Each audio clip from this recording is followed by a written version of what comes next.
um, because my office is upstairs where the 3D printer is, and it's just kind of a pain to if I know something's going for a couple hours and it's getting toward the end, I don't want to just come up here and in the last 20 minutes and babysit it.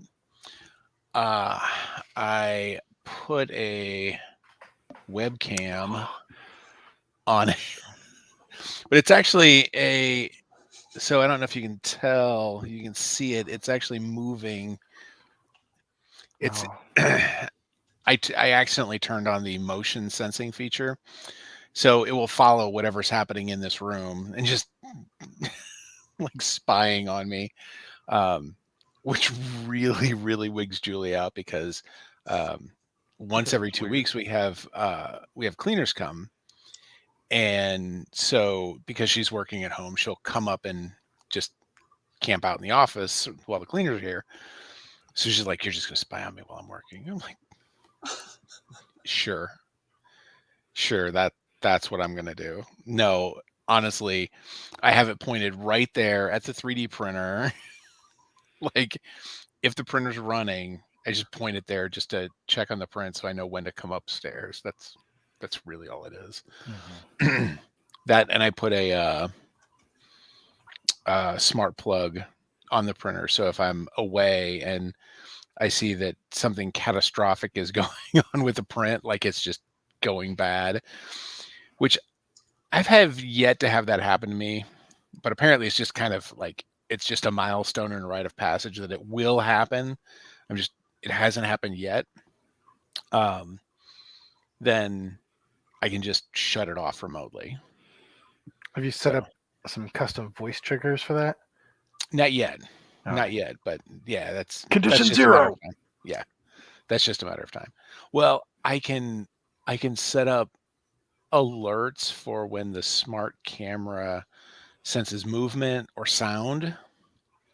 Sure. Like it actually has like default sensors for detect baby crying. Hmm. Yeah. So, Yeah, the Google devices I have that everywhere with microphones detect glass breaking and smoke alarms mm, and stuff, and so it'll send me little messages like "smoke alarm detected." nice. I'm like, I know you all hear it because I'll get like 5 messages. Nice. Uh,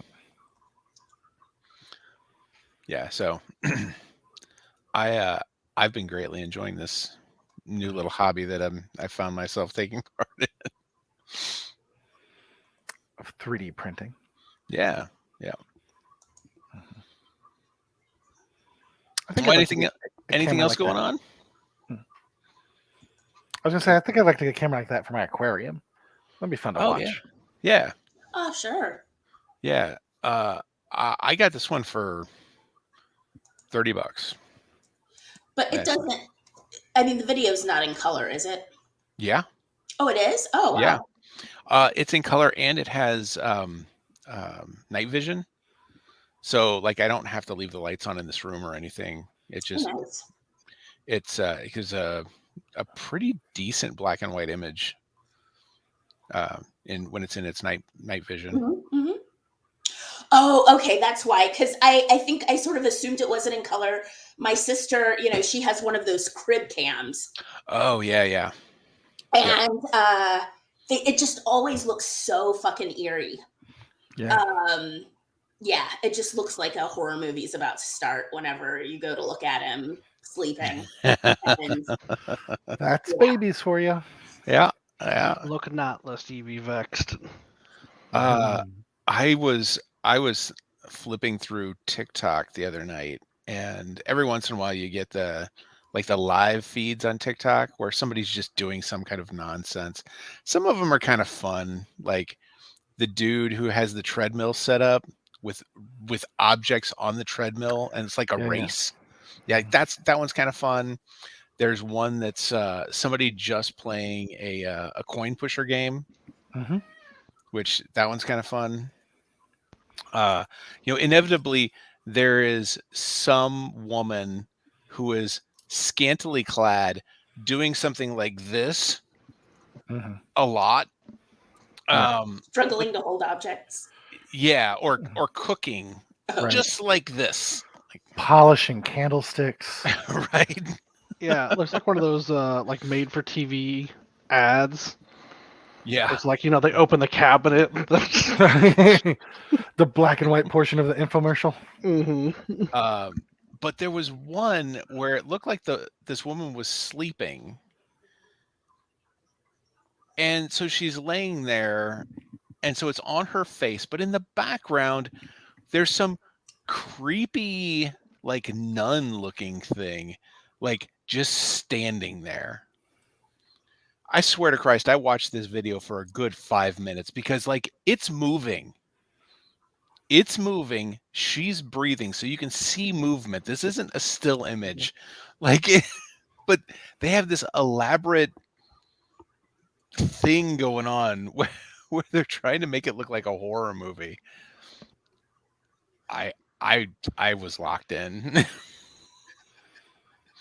I feel like that's how they get you. Yeah. Yeah. And I was like, wait, why am I watching this? I could be watching some woman struggle to cook something.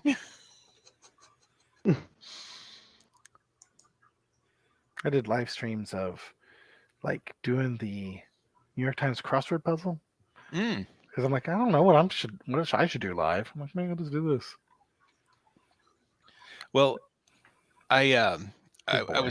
I was talking about, getting a webcam on the 3D printer, and Holden actually suggested, he goes, you could Twitch that. People Mhm. watch that. He's like, it's amazing. It's fascinating to see the number of people that watch those Twitch streams. And he said, the thing is you don't even need to watch your 3D prints. You just set up audible alerts on your Twitch account and sure. tell people to let you know when your thing is Yeah. done.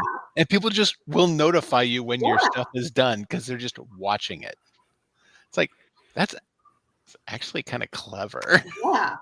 All right. So you know how normally we spend 10 to 50 minutes like talking about some nonsense before we talk about the movie? Sure. Well, why don't we do 20 minutes of just 3D printing? And then we'll slide in and start talking about a movie. Just go ahead and print that glass onion. Oh.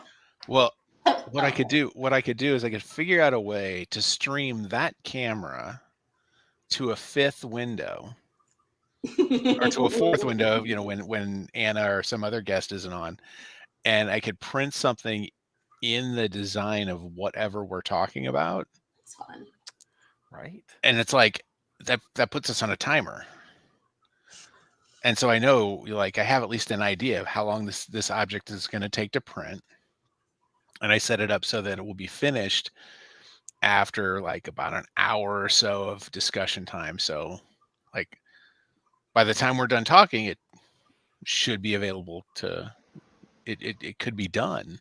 That's kind of a fun shtick. And then if you ever And so we can monetize it and just Yeah. sell the item for that episode. I mean, if absolutely. Yeah. anybody watched. We currently have 0 viewers. Okay. So that's good. That's part of the joke. Reese, why aren't you watching the podcast? I said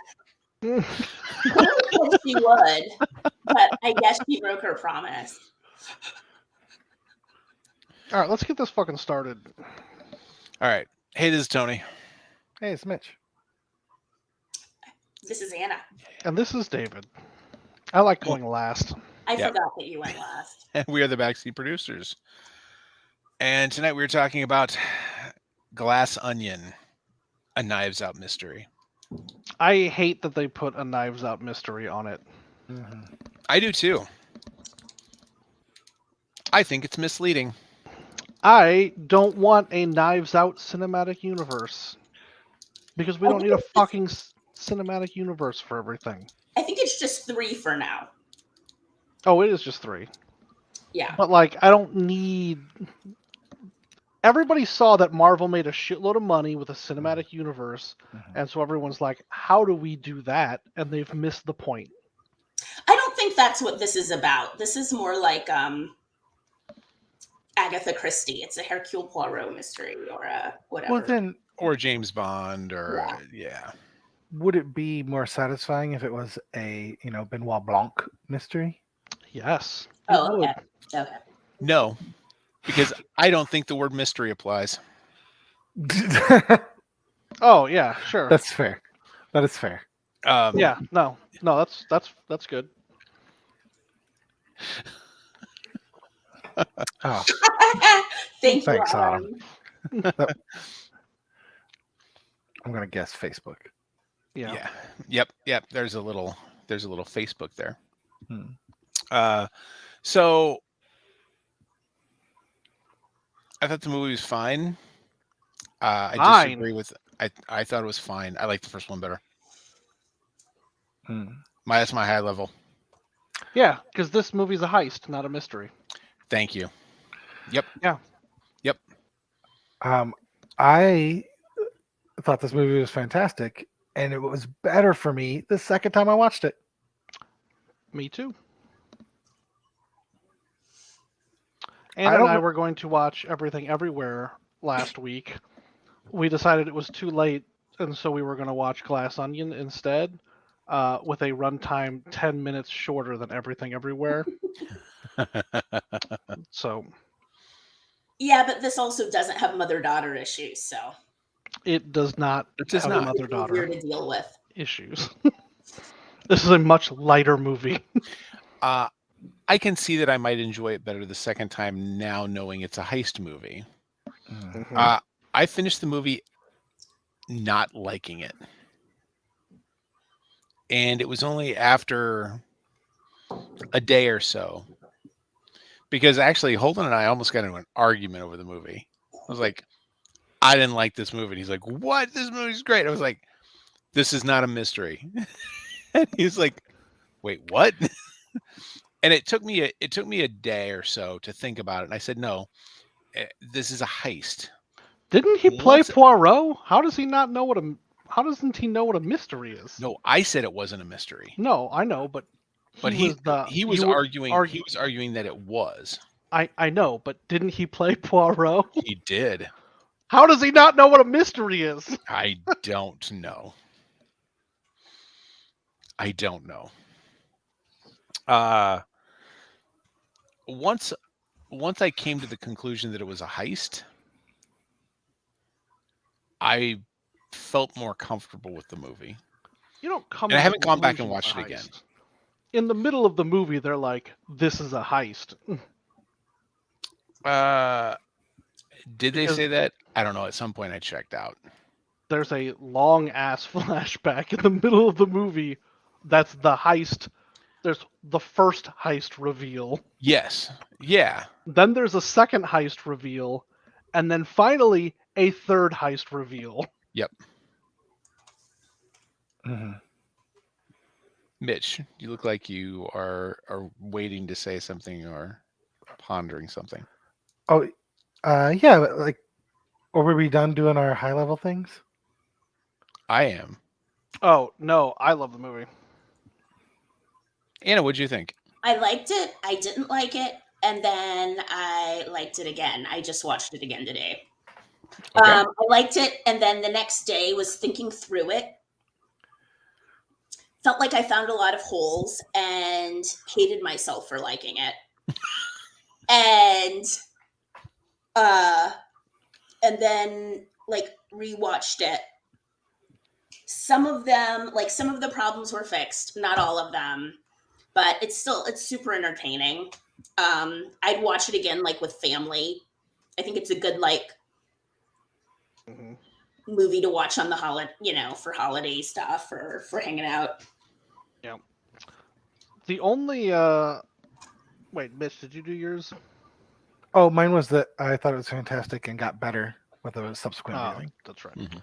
So the only plot hole that I think is like destroys the entire movie is everything to do with him arriving on the island. How does he and Andy Helen know where to go? He had an invitation. No, the invitation says details to follow. Mhm. It says RSVP details to follow. So he and she must have RSVP'd to even get the details to show up at the dock. Well, yeah, she RSVP'd as Andy. But he was surprised. Everyone was surprised she showed up.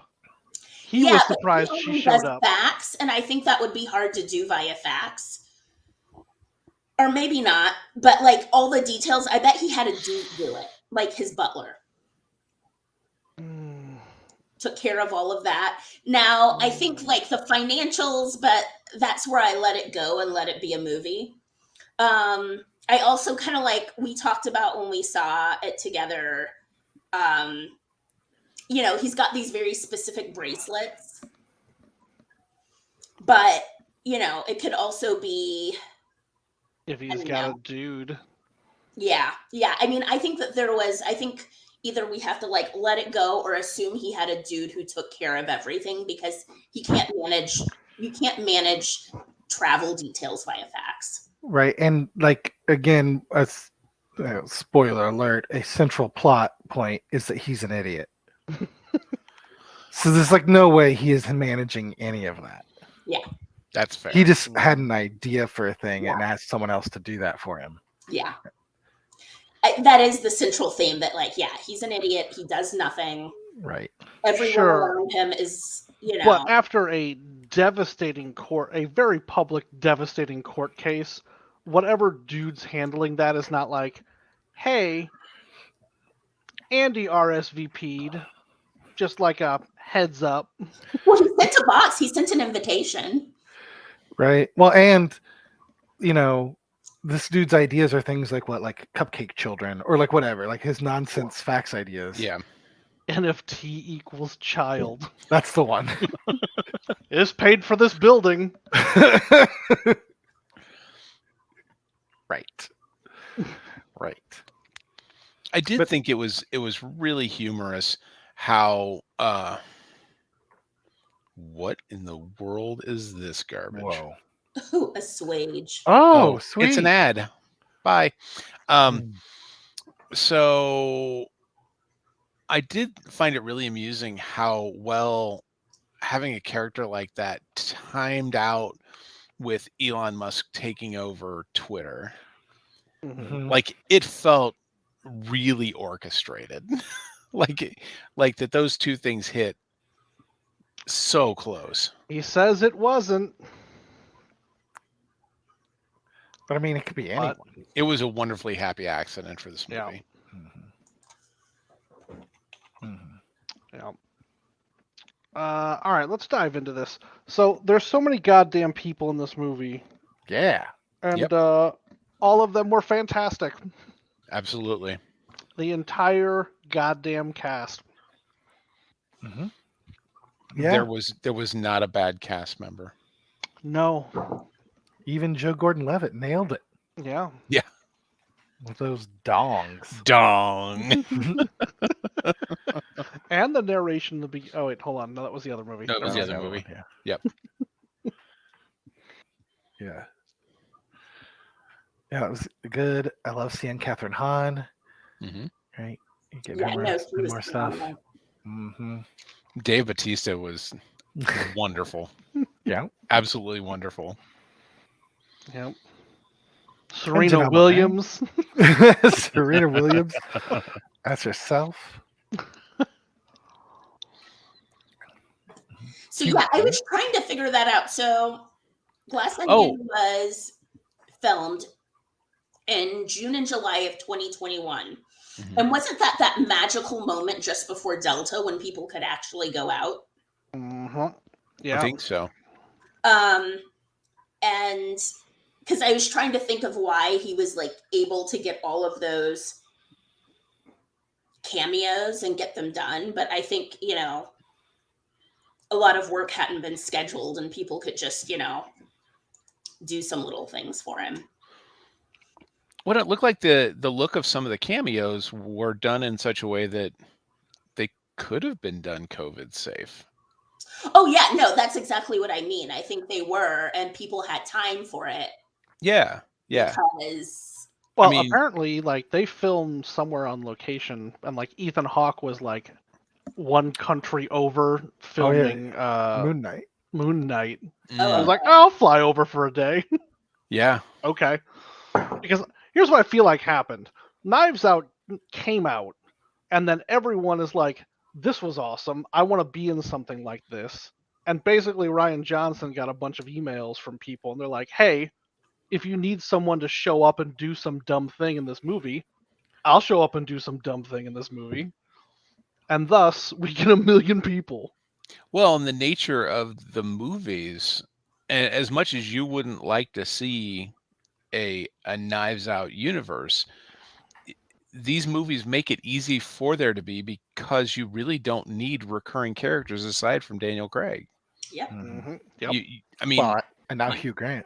well, Hugh Grant, which that's Hugh Grant being his husband is amazing. That's it's just wonderful.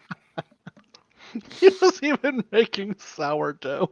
Because that's what everyone did during Because the that's what pandemic. everyone did. Yep. But getting Angela Lansbury and Stephen Sondheim, like That's what I mean. that Yeah. that was Mhm. fantastic. And then also like we're watching that, and I swear I think Holden almost had a tear in his eye seeing the two of them on the screen at the same time, and it's like they're gone, you Well, know. that was I think that was both of their last performances. I think it might be, yeah, Yeah. Or their last times on screen. right.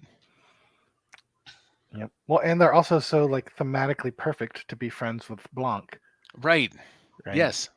He's a fan of Sondheim's music from the first movie. Yeah. She solves mysteries. Hmm. Gosh, we did get a lot of. Leon, Oh yeah, for some right. reason, was also in that group. Mhm. She was solving that mystery of why she got stuck in a time loop. Actually, I really like that show. Yeah, it was fantastic.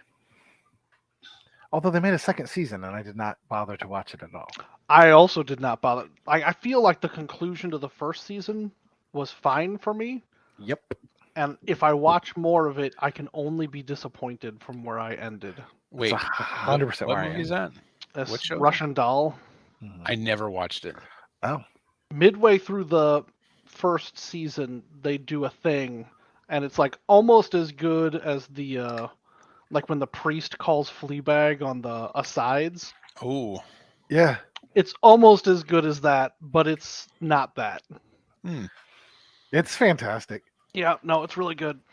But then they made a second season, and I don't want There- to gamble. I don't want to gamble my enjoyment on a second season. There were no threads that needed pulling. I can take or leave Natasha Leon. No, I like her. Yeah. I like her She's a lot. Got a Except husky for voice. yeah. It looks like she's gotten some kind of surgery and Oh, is that your except for? yeah. Mm. There were a ton of Marvel folk in here, right? Ed Norton, Dave Bautista, Catherine Hahn. Hmm. They're all Marvel people. Ethan Hawke. Yeah. I mean, it's kind of hard not to Yeah, throw who isn't a now? stone in a movie and not hit a Marvel person anymore. yeah. I mean, if they're not there yet, they will be soon. Mhm. What I want to see is for the internet to start digitally masking their presence in other movies with their Marvel costuming and characters. Ooh, yeah, Like that seems like something that internet nerds will do for me. yeah. Well, it used to be a fun thing for me to do when I was posting the show notes for the podcast when I was still editing and releasing the actual podcast on audio. Was I would do a cast list of the movie we were watching, but replace every person in the cast list with some other character they played somewhere else. Nice. You know, All right. so that was something fun. But now it like you could almost do that with exclusively with superhero movie characters in a lot of films. Mhm. Fuck Yeah, I loved Daryl. all these performances. Daryl He was in Knives Out. as Daryl. No, he I was was just one of the noticing. cops. Oh, Mm. Glad he's getting work. Yeah. Look, we've got a thread in our Benoit Blanc cinematic universe. Oh my gosh, I just clicked his name, and he's in a movie from 2020 called Were Rock. Is this someone who turns into a rock? I feel like it's a werewolf rock opera. Oh, yeah, it is. It's that thing. Oh. That was a joke. Oh, no, wait. The painful truth that the monster inside him is only a rock. I don't know what that means. I don't know what that means either. Well, I'm adding this to my watch list. God, I don't want to watch it, though. There's only The 4 people in it. It's a short. It is a Okay. short. All right. How short? Gosh, and at first I misread it. I thought it was Werecock, and I was more excited. It was fine. The light of the full moon. It's the story of Rufio. I thought so. Yeah, all the cast was cool. I really loved the way that the movie was set up structurally. Like you said, it was like we did the movie, and then we did the movie, and then we did we did it like three reveals, but they were all showing the same thing every time because it's a glass onion. Like every layer is still totally transparent. Well, it's the whole fugue thing of like you layer them and it becomes different. Yes. Like Oyama. Yeah. It actually felt like there was some big RRR energy with like the movie progresses, and then at the midway point, we have a ridiculously long flashback. Yeah. What's RRR?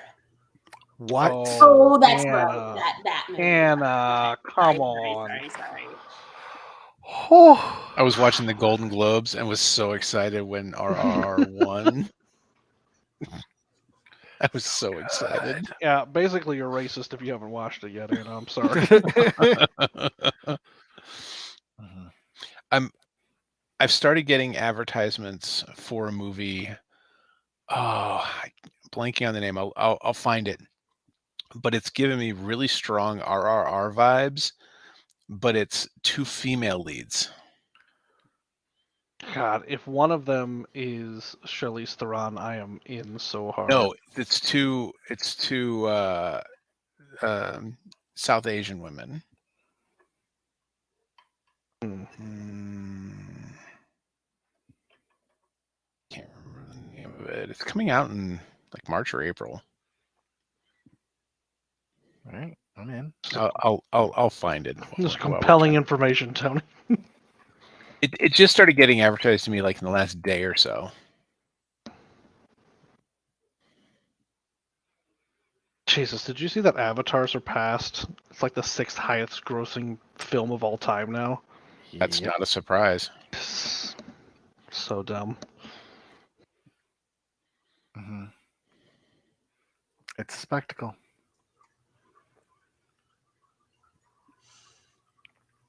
I mean, it's its own little glass onion. About the genre piece of heist versus mystery. I mean, I think that like, yeah, it's definitely a heist movie, but that was such a smart direction to take it in because any other way you play it, there's been, and I'm trying to like remember the name and I can't for the life of me find it, but there's like a name for that subgenre, like Murder on the Orient Express and Death on the Nile. Like you've got this enclosed situation and you're trying to figure out who, the whodunit thing. And it's already been done so much and spoofed so much. There was that movie Murder Mystery with Adam Sandler from a few years ago. That was, I thought, really good. It was really hilarious. And to not go in that direction, but also kind of have that framework. What? Oh, when he was on the boat. Yeah. Which I kind of feel like they were playing with that because they were like, last time we were on a yacht. This is a reminder. Oh, sorry. Prep.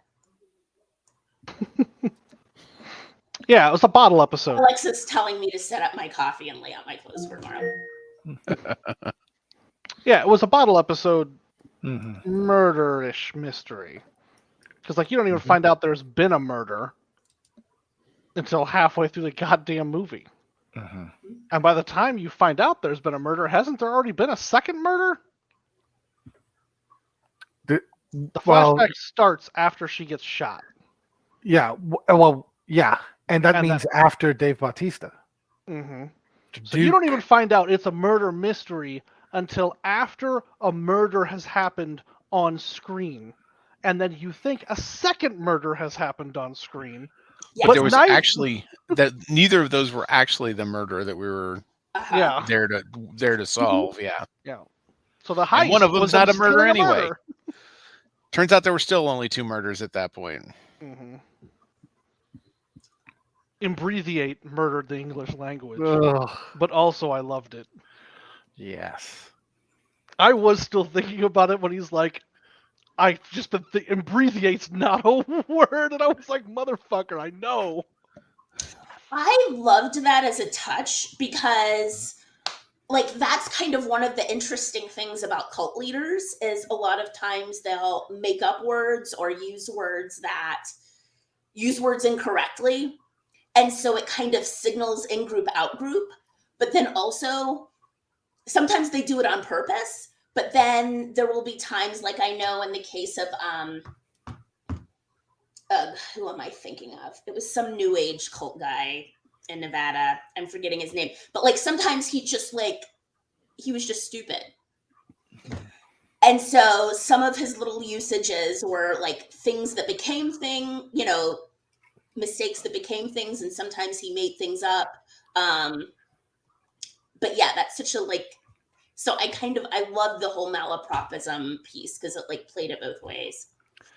And it was cool that it was very thoughtful in the way it was shot during those scenes too, because you generally have some people just totally not reacting to it, but like Benoit would react or Peg would react or like they'd make eye contact and stuff, and it's like, oh, clearly some people are seeing through this. Mm-hmm. Well, and that lets you know who the shitheads are and aren't. Yeah, and the scenes that the scenes they do that in are all like really either expositorily engaging, or like another scene that they do it in is when Edward Norton is explaining disruption, and he's like really intense about it. So like it catches you, but you're also really engaged in his intensity, so you don't dwell on it. Mm-hmm. So like they were so well delivered. Yeah, that first time with the infraction point, I had to okay, am I missing something here? Am I missing something about the nature of what he's talking about or the nature of the word infraction? And then it's like, no. Mm-hmm. Is this a disruption specific term? What does that really mean? Yeah. Mm-hmm. Right. And they even have that bit a little later, maybe it's in the flashbacks, I'm not sure when it is, where it's like, no, because only an idiot would do that. But then they're like, oh no, yeah, he is. He's just an idiot. No, it's in the scene where they're at dinner where he's thinking through who could have done it. And I mean, okay, so this is where I have a question. So the email was sent. Obviously, like Miles didn't get the email because he doesn't do email.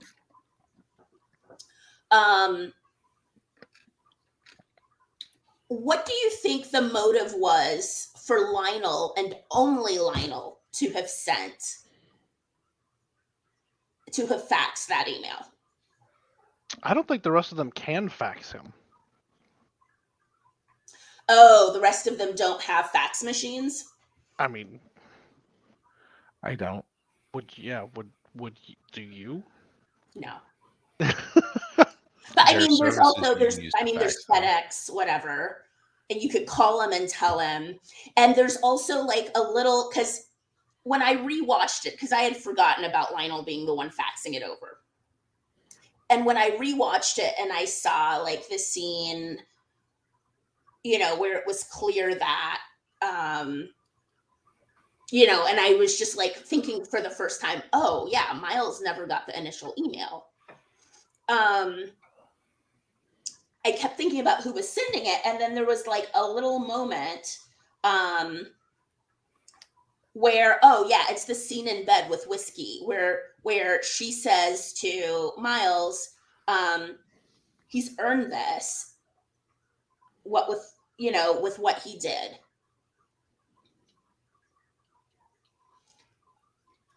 which was So not I guess saying it was anything. just testify, that was it. Well, I mean, also not saying anything about seeing him leaving Andy's house. I mean, so far. And sort of, because he had pretty loose lips in the pool. This Pool. is almost, yeah. Mhm. That was fun. That the way they shot it again, so that it Yeah. was Andy Anderson Cooper's party, Hmm. Yeah. and then we see it again. Oh, now it's in a whole new context. But it was transparent from the Yeah. beginning. Yep. We just didn't know that Andy was a person. Hmm. Well, Yep. yes, we did. We just thought she was there. Well, it seemed natural enough that Drax would call Anderson Cooper Andy. Hmm. So, like, I didn't even question it. Yeah. Because, like, no one calls Anderson Cooper Andy. Well, and the thing is, actually, when Whiskey was talking to him, Hmm. like that wouldn't have been a favor yet, him not saying anything. Oh, yeah, because no one knew she was dead. Yeah. Because that he gets the alert on his phone when they're Mhm. up drinking and stuff. Yeah. Mm-hmm. And so, like, that wouldn't even be, yeah. Well, and Catherine Hahn's husband is trying to call her, presumably to tell her the same news. Hmm. Mm-hmm. Like all these things are happening at once. Hmm. And so, That scene direction was also really good. Yeah. How everything was so frantic. Because, Mhm. like, a lot of stuff happens so quick in that scene. And, like, so one of the things that I really appreciated about this movie was there's just a lot of shit that does not matter. And you jump at a lot of it. Mm-hmm. Like, I assumed Daryl would come up in yeah. some Yep. fashion. Same. Like, I thought he was either going to be part of the mystery or something. Nope. Well, considering he played somebody else in the first movie, I wonder if we'll. I wonder if he will. I wonder if there's like some meta thing happening that he will matter Uh, later. Like, he please make a sci-fi version, right? He's like this watcher sent to observe these important events in human history yeah, because they Okay, want to. so in the first movie, he is only listed as Trooper Wagner. In Glass Onion, he's only listed as Daryl. So it could be Daryl Wagner. It could just be the same dude. it could be. But I do think Blanc would recognize him, and that's where I think that falls apart. Mhm. He didn't leave the bathtub for 2 weeks. With the bath again? Maybe we'll do a prequel with that ballerina thing that he solved. Ooh. Maybe. Get Natalie Portman in to play the ballerina. Okay. Yeah. So the movie that I couldn't remember the title of, I found it. It's Oh. called Polite Society, and it comes out at the end of April. There is a trailer available. I feel like I've seen. I will link it in our administrative Oh, wait a minute. Hold on. private No, chat. Polite Society is the name of a restaurant in Lafayette Square. That's why I think I've seen it. Oh, That's that because I've eaten there. fair.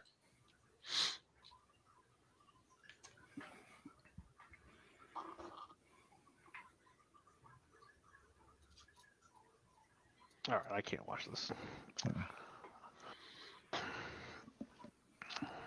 So and yeah, so I think I don't know. The movie was pretty tight. Mm-hmm. Like the directing, I mean, just exactly what I expected from Rian Johnson after Knives Out. Like he played with the formula enough to keep it fresh and interesting, and so I wasn't as off put by the heist situation because I watched it a few days after it came out, and I saw a bunch of people trolling uh, uh that conservative fucking Ben Ben Shapiro. Shapiro. Sure. Yeah, because he Yeah. was complaining about how like the structure, like he didn't understand what was going on from the get go, and like doesn't basically understand how storytelling works. Like it wasn't straightforward enough for him, so people were just like, "Dude, you're a fucking idiot." Yeah, this one's real straightforward. Yeah. Oh boy.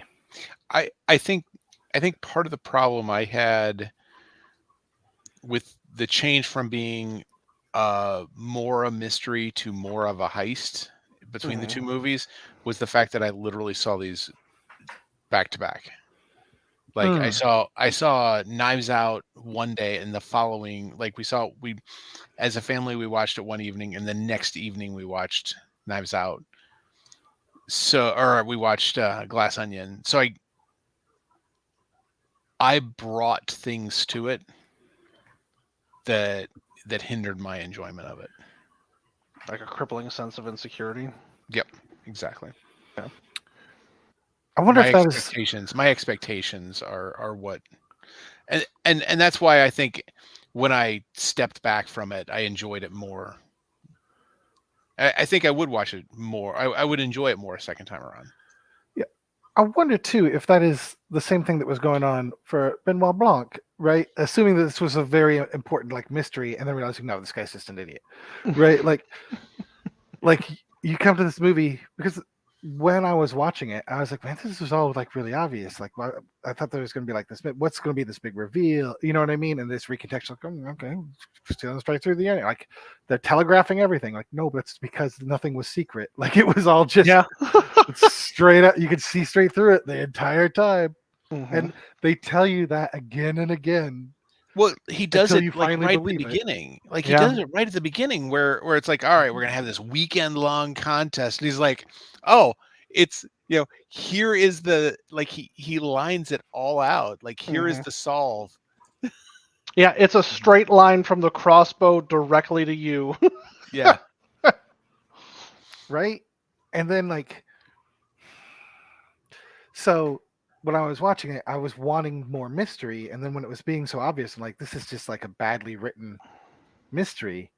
Until like I go back and like think about it later and I rewatch, I'm like, oh no, this is just a very clever heist. Like there's no mystery, and they tell you there's not a mystery, but I didn't want to believe it. And it took them 3 times of telling me before I finally like believed that this wasn't a mystery. Right? And then I'm like, oh, you're right. No. It really isn't a mystery. But what's mysterious about the lack of a mystery?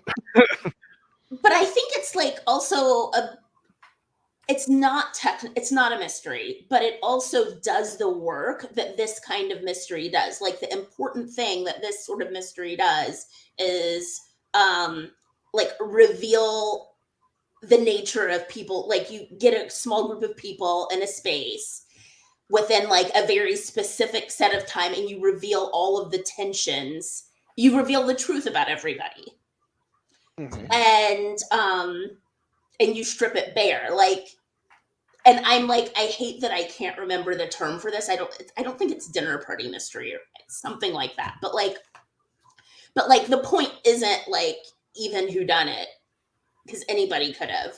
But the point is like, let's dig into the nature of this, of like the power dynamics and the relationships and the stresses. And related to that, I also had a question. So is Andy, should we potentially believe that Andy's a shithead too? Because I feel like a big question for this director is like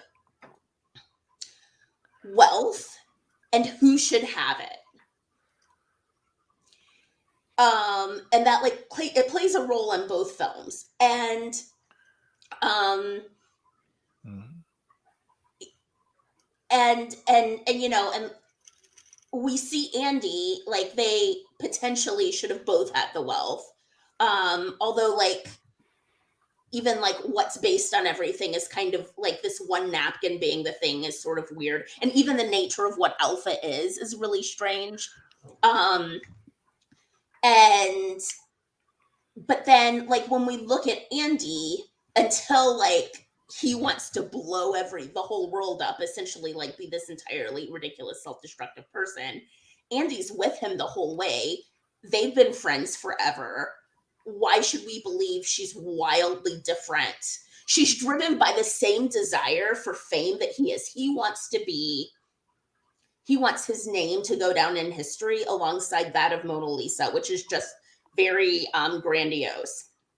And since she was a little girl, she recorded everything every day, um, because she expected to have plural biographers, and that was a driving force for her. And so we like on both sides have this like fame problem, and it sounds like, and just like when you look at her like reactions to things, yeah, like I don't know, I because believe that like potentially Andy's as shitty as everybody else, but she doesn't want to like get blown up, which is fair. well, I think the implication though, I don't think she is a shithead in the way that everybody else is, and I don't know that chasing fame like that necessarily made her a shithead, Okay. right? Because Alpha's money, you know, from the limited information we've got from it, like was her conception, right? And you kind of see all those scenes with Edward Norton hooking people up with opportunities, but he doesn't do anything. Yeah. Like he produces, in terms of any, like he produces nothing. Like even the big money making idea they use as an example, child equals NFT. Yeah. Like he faxed that to Lionel, and Lionel made money with it. Like Yeah. Lionel did something with it, Yeah. right? But the implication is that from whatever she wrote down on that napkin, whatever weird flow chart she had on that napkin, was the idea that got Alpha off the ground, and like so she like did something. But that's the thing. We don't like it's not clear what Alpha does or the value it brings. Sure. Mhm. Yeah. So like this is also very, and then also I think that like is one of the questions at hand, like this sort of like the instigating idea versus doing the work, you know, and um yeah, she has an instigating idea and puts it on the napkin. Everybody else made it happen. All the workers underneath, just as much as Lionel did for Miles. So, like, what's to say that her napkin is worth that much more than, um, like than all the faxes that he sends out? And if you send out enough faxes with like random shit on it, Yeah. somebody, and you hired some smart people, somebody's going to make something good out of some of it. And if you hang out at the bar and scribble on napkins enough, Right. I think the difference is that she tells Miles no. yeah. I think that's the only difference, because like she's like, this is dangerous. And I don't know, all right, well now I'm back on board with what you're saying, because in that conversation, it's not about it being dangerous, it's about him betting the company on it. Yeah, now I feel like I need to rewatch the conversation to think about it and see what the exact, but yeah, maybe he doesn't want, she's just like, not my half, you're not going to Yeah. risk. Yeah. And she wasn't at the ayahuasca ceremony. You know, which in the end, like him being so into clear is because he was with this Norwegian bro Sure. at the ayahuasca And that's how they ceremony. do. Yeah. And she didn't go, so Well, and I think, it's pretty clear that Rian Johnson does not believe in the myth of meritocracy, right? Like, these people didn't get where they are because they're good at anything. Well, in Knives Out, the dude was rich because he wrote some was good an books. author. Yeah. But like the rest of the people. Oh yeah, everybody else was a leech. Mm-hmm. That's going to be the common theme. Mm-hmm. Yeah, I was trying to like listen carefully to backgrounds, like just for hints to sort of see where wealth and everything, because I mean, I don't know if it's a sign of wealth that your mom took you to Paris when you were 6. Like, do all these people sort of semi come from money? I was trying to like listen for that the second time. There was something Birdie said that seemed, but like a big deal isn't made of that. I mean, Lionel was a substitute teacher and had a bunch of student loan debt. Oh, that's true. Yeah. So I feel like he didn't come from money. Yeah. But see, also, like, there's an interesting piece there of,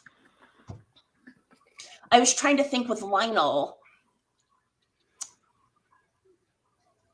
how much, I mean, I don't know what this child equals NFT, like what that actually created. Wealth. Yeah, exactly. So, like, to what extent is Lionel a scientist? And, outside of knowing, yeah, like this can blow some shit up, having like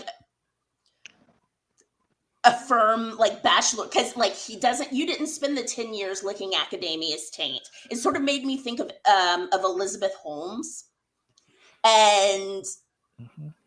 and her just pulling on board, like not being able to get, well, I think it was the engineers she couldn't get on board because like you couldn't make it work. So she got like a few scientists, but most of the people she hired had like no background in either science or engineering. They just did the work that she told them to do as she was like doing Theranos. I'm familiar with the conservative playbook about climate change. Yes. So it just made me wonder, like, to what extent is this that? And Lionel's not even as smart as, Yeah. It's hard to say. I mean, but he also knows it's bullshit. Well, yeah, no, he knows, like, but I'm sure that, like, a firm, like, getting A's for, a science, I mean, you don't want to have, like, leaking hydrogen. Yeah. That's bad. I think it's bad. You don't want to blow up, but that doesn't take. Mm-hmm. That's not really any sort of, yeah. Like explosion equals frowny. Yeah. Backs it. So there's a bit where they're doing the flashback to the bar where they're all like hanging out and the napkins being made and everything. Do you know what year that was? They say? Because I feel like Edward Norton or Miles was dressed exactly like Magnolia, like Tom Cruise from Magnolia. And so I'm wondering, like, is that also like a nod? Are they doing like he's just even stealing his look from movies that were around at the time? I feel like there was trivia about this. See, I don't know, Ooh. but that whole vibe, it Yes. it felt like Saint Elmo's Fire to me. The group Yeah. felt like Yes. Saint Elmo's Fire. Like it just really felt like that group of people 20 years later. Miles tries to look like Tom Cruise's character in Magnolia. This further Whoa. reveals that Miles is incapable of creating ideas for himself and tries really hard to put on appearances. Other cases are him trying to look like he can play guitar when people visit his island, or of course that he hired people to create the murder mystery but took credit for part of the film. Mm-hmm. Yeah, he's just a plagiarist for everything. Sure. He's Elon Musk. I mean, listen, Elon Musk has lost more wealth in a short amount of time than literally anybody else on the planet. And I Ever. think that that's important for everyone to remember. but where did it go? I mean, it's all made up anyway. Right. It's not like anybody got it. It just went away. Yeah. That's Like Rip burn- GDP. like deleting a child NFT. No.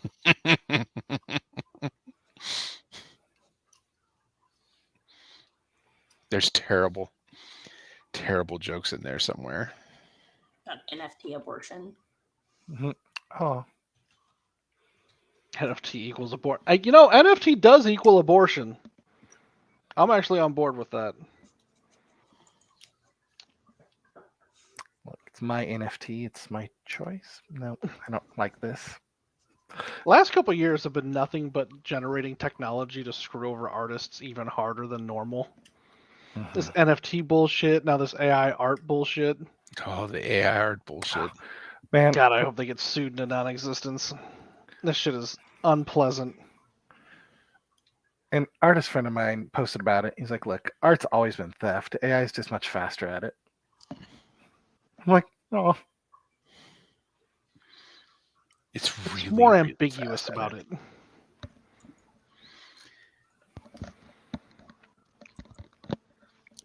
But it's not good enough to erase its tracks.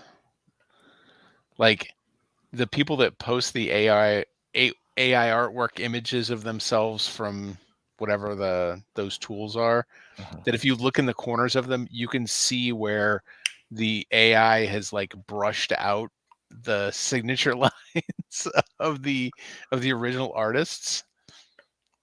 Oh.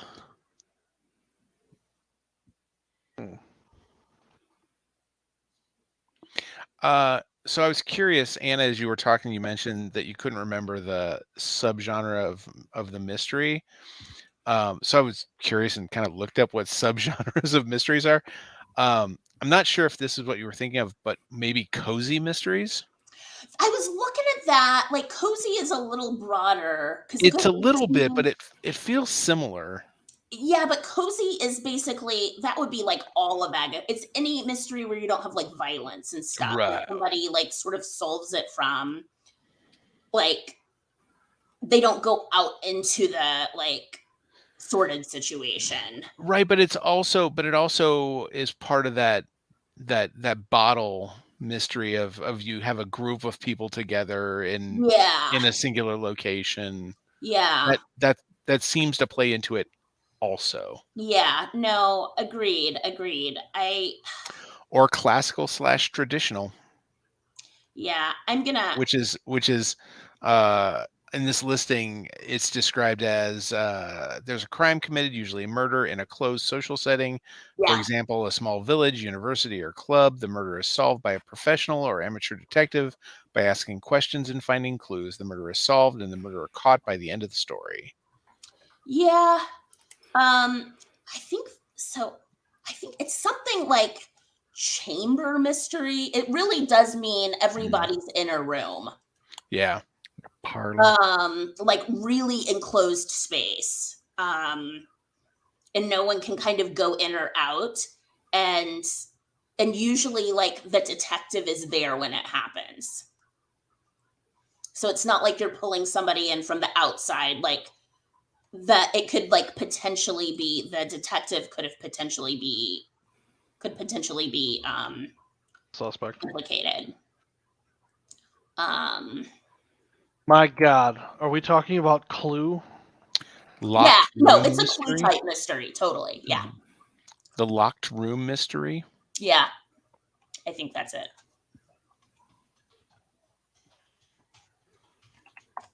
Let me just. Yeah. It appears impossible for the perpetrator to enter the crime scene. Well, oh no, that's a little different. No, this doesn't. No. No. Yeah, that's different.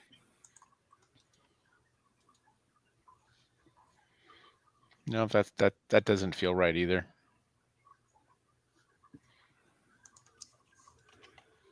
I mean, I feel like maybe like the classic mystery. This seems right. Yeah. Because we set up everything like it. Nancy Drew, Encyclopedia Brown.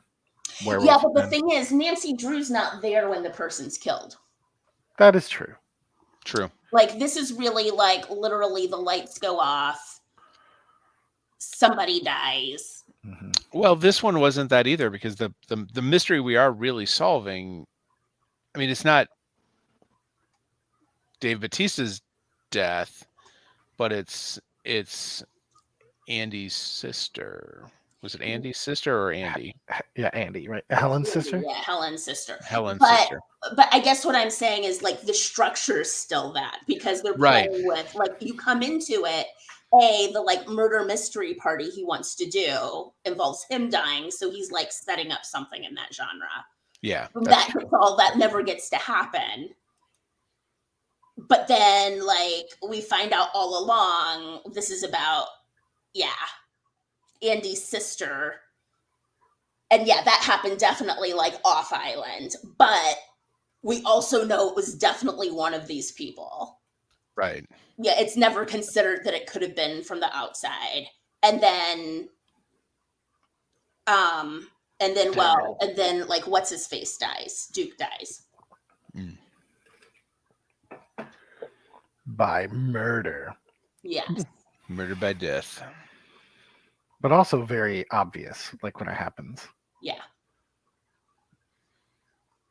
But still shot fantastically, Mhm. right? And even showing Benoit like solving the murder was shot so smartly, right? How he's examining the body, how he's smelling his breath, like, and they don't explain all those things, but they show it all. I don't know. I loved it.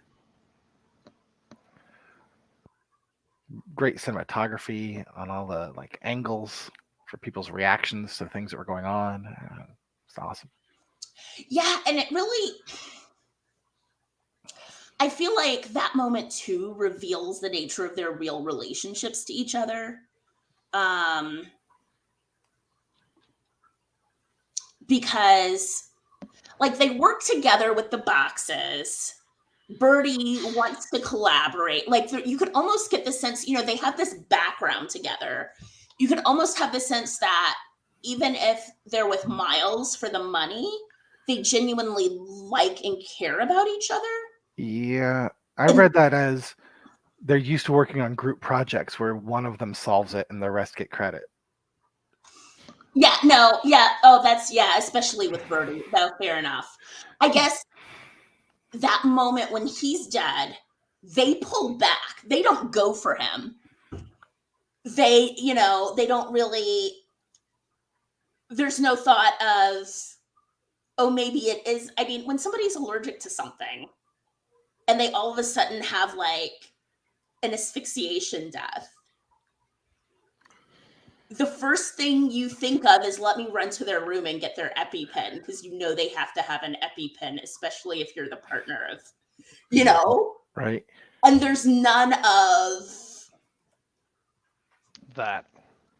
let's save him. Let's be on him. Let's like, even though it's the wrong thing to do, let's like do some chest compressions, And you think like, was Whiskey in the room when that happened? Mhm. Yeah, because you'd think that she would at least know. Mm-hmm. Mm. There's like no like desire for him to come back. I mean, she does tell Helen that he's just a stepping stone. Yeah. Yeah, But most people, like a stranger, I do more for a stranger. Yeah, Yeah. you don't know what a piece of shit the stranger is. Yeah, but I might not do as much for like a douchebag I've lived with that it kind of made me wish for that, Oh no!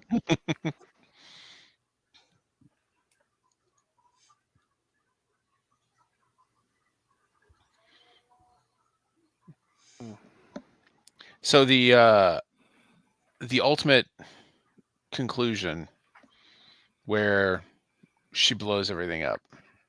She breaks everything, starts the fire, burns the Mona Lisa. That was the heist, Tony. Yeah. That was fantastic. Mm-hmm. I saw that there was a post-credit scene that they shot that was going to reveal that was not actually the Mona Lisa. They did not release the post-credit scene. It was not part of the film. Oh, okay. And it was, I don't remember who said it, but somebody was like, yeah, we can't, you don't want to do that. You don't want to reveal that it wasn't the Mona Lisa. Mhm. You want it to be destroyed. Because otherwise you're just taking all the stakes out of the movie. Yep. It needs to be that. Save the world. Yeah. Destroy the Mona Lisa. So I found that interesting, that there was actually a scene that was shot where there was a reveal that it wasn't the Mona Lisa. Yeah, the deal is, Tony, you can't fly around the Earth and turn time back. Otherwise, all of the conflict was meaningless. But that's not what happened. Oh. She flew through time. And we just depicted it by making the film roll backwards. Yeah. Everything moved in reverse as he flew through time. Okay. But to me, the stakes was never the Mona Lisa.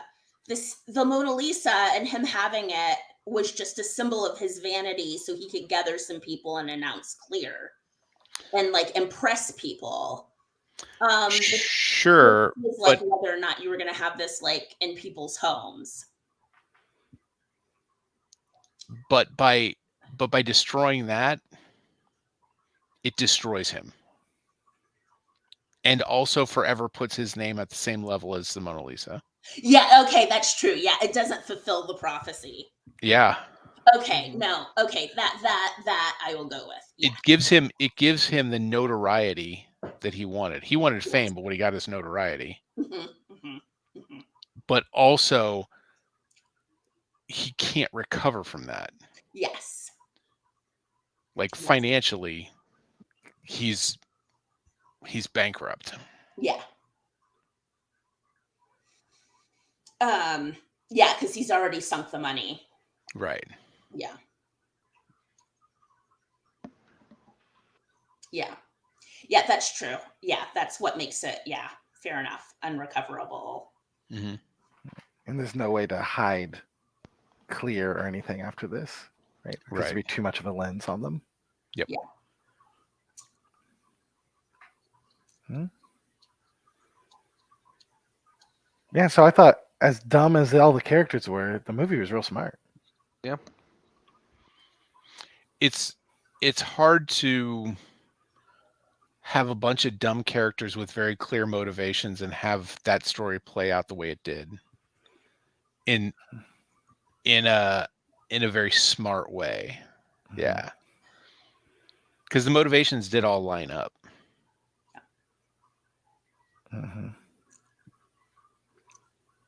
Very few people did anything, or really nobody did anything that didn't make sense for what their characters were. And oftentimes it made sense more than once.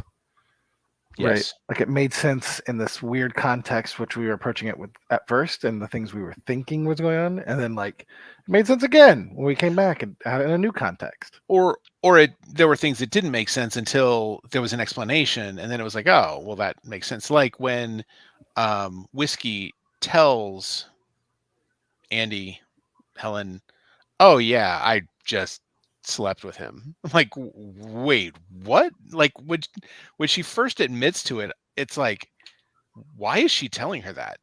That doesn't make any sense why she would just tell her that. And then you like, yeah. Oh, okay. Okay. Like it's explained. Yep. Yep. And the explanation is reasonable. Right. I mean, and it's reasonable that dumb people would make this their plan. Yes. Yes. Well, and we have to realize, like, it's not just dumb people; it's a dumb world because That's it would also work. true. Right. Right. So we have a like. I mean, I don't think Whiskey is like actually one of the stupid ones. Whiskey's not an idiot here.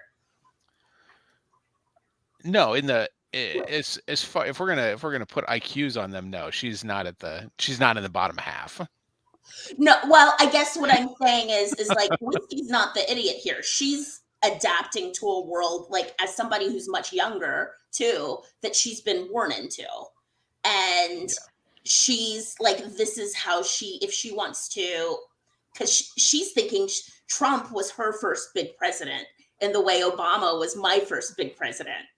And so she's thinking if I want to be a politician, I need to be an influencer. If I want to create change in the world, I need to be an influencer. And the way I become an influencer is by like being with this like meathead.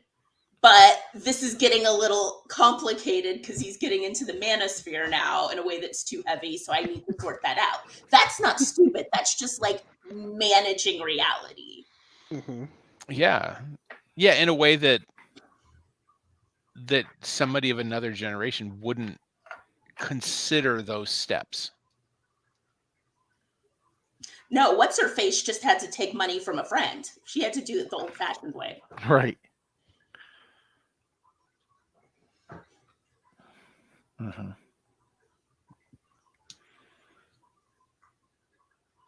And Peg doesn't seem like an idiot, right? They've surrounded themselves with some people who at least kind of know some things about things.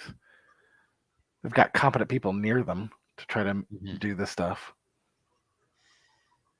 But she also doesn't look out for herself. I was trying to figure out what Peg is supposed to be because she doesn't really look out for herself. She has that weird 90s dress on. And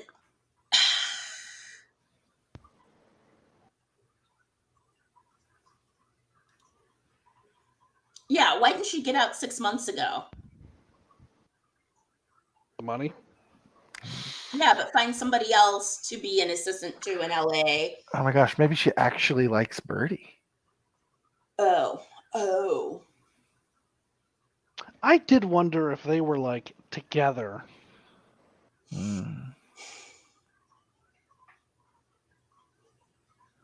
But there just wasn't anything in the movie that did that other than like a low level feel. Mm-hmm. Gosh, Kate Hudson as Birdie was great too. So fun. Yeah. They put her in the perfect COVID mask. Yeah. The chainmail one or whatever. Mm-hmm. God, exactly right. Well, I think didn't Beyonce have a mask like that? I think she was on the cover of a magazine of Vogue with that mask, with the chainmail mask. Whoops. And so, like, since her whole deal was she brown-faced Beyonce at a Right. Beyonce at a Halloween party, of course she'd have a Beyonce mask, and Right. it wasn't a real mask. Smart. I better double check that. Did Beyonce have a?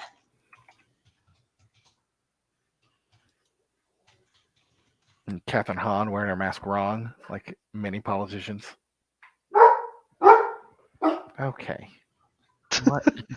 There's nothing happening. Why? Because He just chose chaos. chaos is the ladder, Mitch. Yes, it is.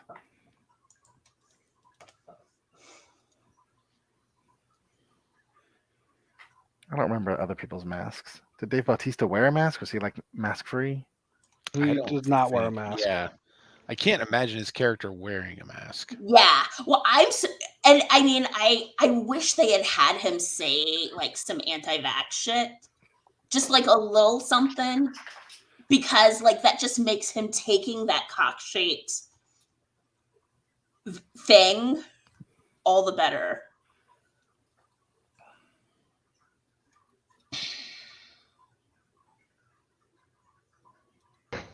You're good.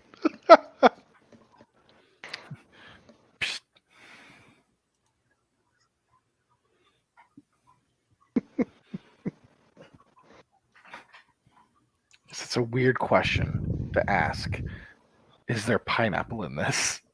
I guess maybe if I was allergic to pineapple, I'd ask people if there's pineapple in everything. Yeah.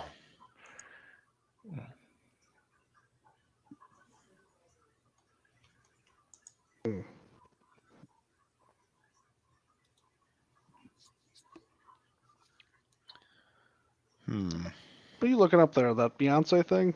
Yeah. Okay. Yeah, she has a bunch of like costumes like where she had, and it's usually like when she was doing shows and stuff, so like they weren't real masks.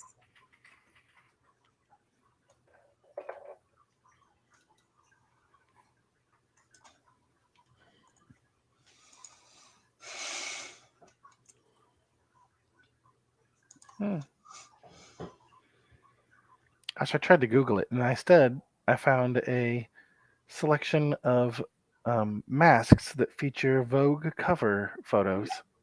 That's good. Good job. Nailed it. Fashionable.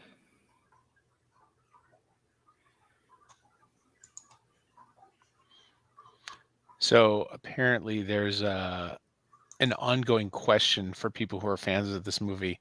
What exactly was the throat spray? Oh, Like, was it a some kind of instant COVID vaccine? Because he says he gives it to him and he says you don't need the masks anymore. Yeah. Yeah. So I got sucked into an article, and basically the fan theory is that that the miracle COVID immunity spray is nothing but a bullshit placebo. yeah. Quote, I 100% believe that Miles thinks that this works, that he paid some scientists to hastily put it together, but absolutely wasn't vetted and is in no way effective. Ivermectin. Mm-hmm. Mm-hmm. Aerosolized ivermectin. Yeah. Miles Braun was the villain all along, and not just that, but an idiot. Yeah, like the first time through, I thought maybe he had access to like the Yeah, like, rich early people stuff. right? Yeah. But then second time watch, I'm like, oh no, this probably doesn't do anything. Yeah. Somebody said makes a lot of sense. Miles could have made a lot more off of a COVID vaccine than he could off of a dangerous power source. It's echinacea. Yeah.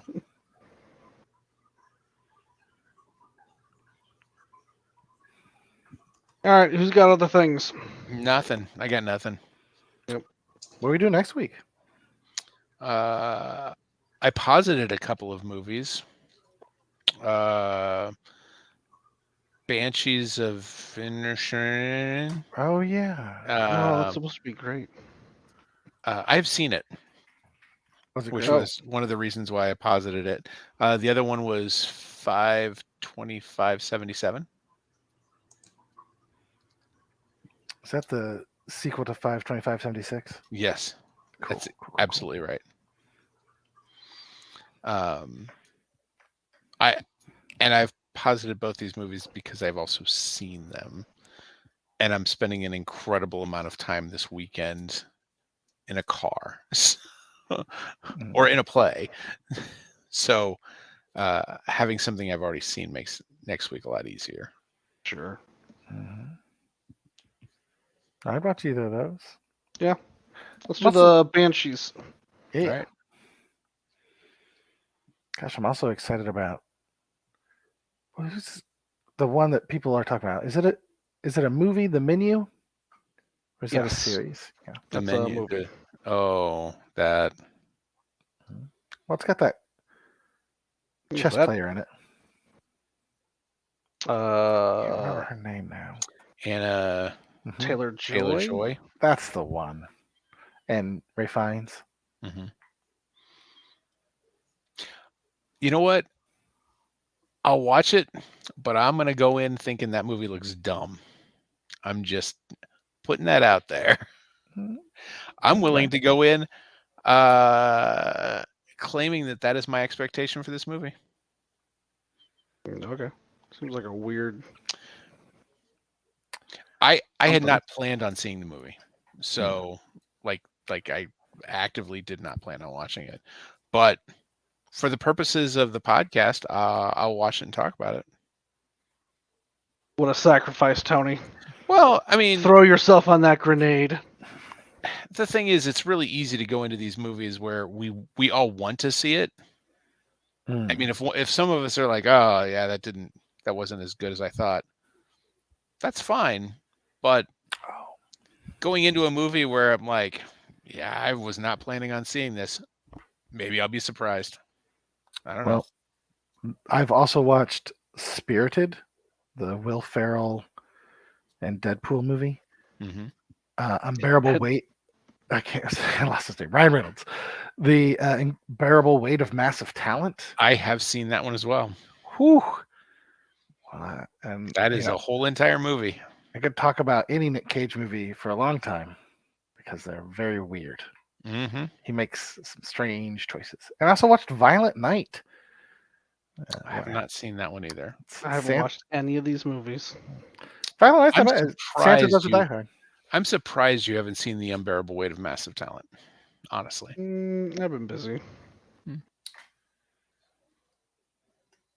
So those are all things I've seen. Let's do Banshees next week. Mm-hmm. Sounds good to me. That movie's supposed to be great.